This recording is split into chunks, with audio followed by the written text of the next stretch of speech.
इकबाल को सुप्रभात, नमस्कार, राम राम, प्रणाम। कैसे हाल चाल? तो आज बात कर रहे होंगे aggregate demand related concept 5 minute के अंदर। बट उससे पहले अगर आपने अब तक टेलीग्राम चैनल ज्वाइन नहीं किया है तो व्हाट आर यू डूइंग, फटाफट जाके उसको ज्वाइन कर लो। कंप्लीट फ्री में आपको बहुत सारी चीजें मिलती है और एक स्पेशल अपडेट आ रही है उसके ऊपर। चलिए तो शुरू करते हैं। एग्रीगेट डिमांड, जिसको हम एग्रीगेट एक्सपेंडिचर भी बोलते हैं, इसका मतलब होता है कि कितना सामान, कितना फाइनल गुड्स एंड सर्विसेज की डिमांड हो सकती है। यानी all the final goods and services with the economy is planning to buy. ये एक्चुअल नहीं है, प्लानिंग है, इसलिए इसको एक्सएंट बोलते हैं। इसका मतलब होता है प्लान्ड। एक्सपोज्ड का मतलब होता है रियल। अगर हम एग्रीगेट डिमांड को थोड़ा सा बड़ा करें तो एग्रीगेट डिमांड में दो कंपोनेंट है जो कि आपको पढ़ने हैं, that is C plus I, यानी AD equal to consumption plus investment. हम कितना कंज्यूम कर रहे हैं और कितना इकोनॉमी में इन्वेस्ट हो रहा है, इसको मिलकर एडी बनती है। अगर हम इसका एक शेड्यूल देखें तो देखिए सीधी सी बात है, हम पहले रैंक पर रखेंगे इनकम को, then consumption, then investment, then AD. एक बात आपको ध्यान रखिए पेपर के अंदर कि इनकम जो है फिक्स रेट से बढ़ रही है, आप देख रहे हैं 0, 100, 200, 300, 400। आप जो कंजम्पशन है उसका एक पैटर्न फॉलो करेंगे, आप कभी भी डायग्राम में, टेबल में कभी कंफ्यूज नहीं होंगे।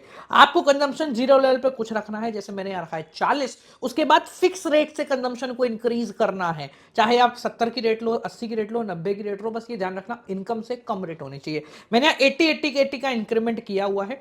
इन्वेस्टमेंट देखोगे कांस्टेंट है, क्योंकि ये ऑटोनॉमस इन्वेस्टमेंट है, दोनों को जोड़ के हमारी एग्रीगेट डिमांड बनती है सी प्लस आई। डायग्राम में देखेंगे तो आप देख रहे होंगे कंजम्पशन जीरो से शुरू नहीं हो रहा है, एस पॉइंट से शुरू हो रहा है। इसका मतलब जीरो लेवल पे भी कुछ कंजम्पशन है, जिसको हम ऑटोनॉमस कंजम्पशन कहते हैं। उसके बाद कंजम्पशन बढ़ता रहता है, आई जो है वो कांस्टेंट है और एडी जो है वो पैरेलल लाइन ऊपर बना रहा है, क्योंकि एडी और सी के बीच में कॉमन डिफरेंस है, एंड दैट इज आई।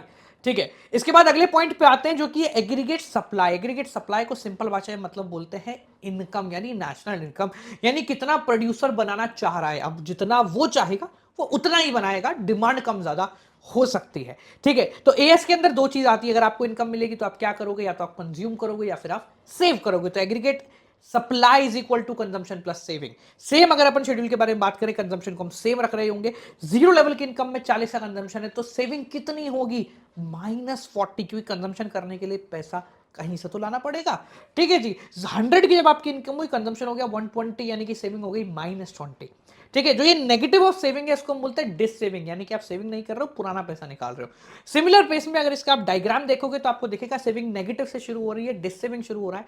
एक पॉइंट पे आके कंजम्पशन और एग्रीगेट सप्लाई ये दोनों टच हो गई, मिल गई है, इसको कहते हैं ब्रेक इवन पॉइंट, जहां पर सेविंग जीरो होता है या aggregate supply equal to consumption होता है। ठीक है, जिसके बाद सेविंग शुरू होती है। आगे बात करते हैं तो हम पता लगाते हैं कंजम्पशन फंक्शन। जैसा कि अभी अपन ने एक टेबल में देखा, हम 400 500 तक का कंजम्पशन पता लगा सकते थे, बट कंजम्पशन का एक पैटर्न होता है। वो पैटर्न पकड़ने के लिए हम दो प्रकार के कंजम्पशन को पकड़ते हैं, एक है एवरेज कंजम्पशन और एक है मार्जिनल कंजम्पशन। सिमिलरली हम सेविंग को भी ऐसे ही पकड़ेंगे। तो ये क्या है, इनकम के दो हिस्से, कंजम्पशन और सेविंग, इनके बारे में बात कर रहे हैं। तो पहले अपन बात करते हैं कंजम्पशन, देन बात करेंगे सेविंग। तो अगर हम कंजम्पशन में देख रहे हैं तो भाई एवरेज प्रोपेंसिटी टू कंज्यूम या मार्जिनल प्रोपेंसिटी टू कंज्यूम, इसके प्रोपोर्शनेटली आपको मिलेगा average propensity to save and marginal propensity to save. अगर एपीसी के बारे में बात करते हैं तो भाई सिंपल है, एपीसी का मतलब होता है कंजम्पशन अपॉन इनकम। ये 1 से ज्यादा हो सकता है, जब आप इनकम से ज्यादा कंजम्पशन करें मतलब डिस सेविंग पे। 1 के बराबर होता है ब्रेक इवन पॉइंट है, 1 से छोटा हो सकता है बियॉन्ड ब्रेक इवन पॉइंट।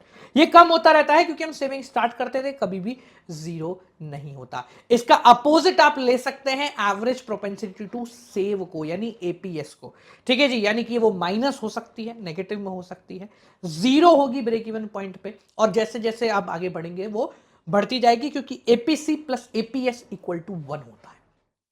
अगर मार्जिन के बारे में बात करें तो मार्जिन प्रोपेंसिटी टू कंज्यूम का मतलब है अपनी बढ़ी हुई इनकम में से आप कितना कंज्यूम कर रहे हो। उसका फॉर्मूला होता है change in consumption upon change in income. Similarly MPS के बारे में बात करते हैं तो change in saving upon change in income. ये 0 और 1 के बीच में ही हमेशा रहते हैं। एमपीसी 0 का मतलब कुछ भी कंज्यूम नहीं किया एडिशनली, यानी सब कुछ सेव कर लिया। ठीक है, ये भी ध्यान रखना कि MPC plus MPS equal to 1 होता है। तो भाई हमने ये एपीसी एपीएस पढ़ लिया। अगर मैं बात करूं कि आपको 1000 की इनकम पे कंजम्पशन बताना है तो आप कैसे बताओगे? तो there is a pattern of consumption, जो कि मैंने आपको शुरू में बताया था कि भाई 40 रख दो, उसके बाद फिक्स रेट से बढ़ा दो। जो फिक्स रेट है वो मार्जिनल प्रोपेंसिटी टू कंज्यूम है। तो इसी प्रकार से हमारा एक लीनियर कंजम्पशन फंक्शन जनरेट होता है, जो कि होता है change consumption equal to autonomous consumption plus MPC into Y, यानी किसी भी वाई पे, किसी भी इनकम पे आप कंजम्पशन कैलकुलेट कर सकते हो अगर आपको दो चीजें पता है, ऑटोनोमस कंजम्पशन कितना है और हर बार कितना कंजम्पशन चेंज कर रही हो।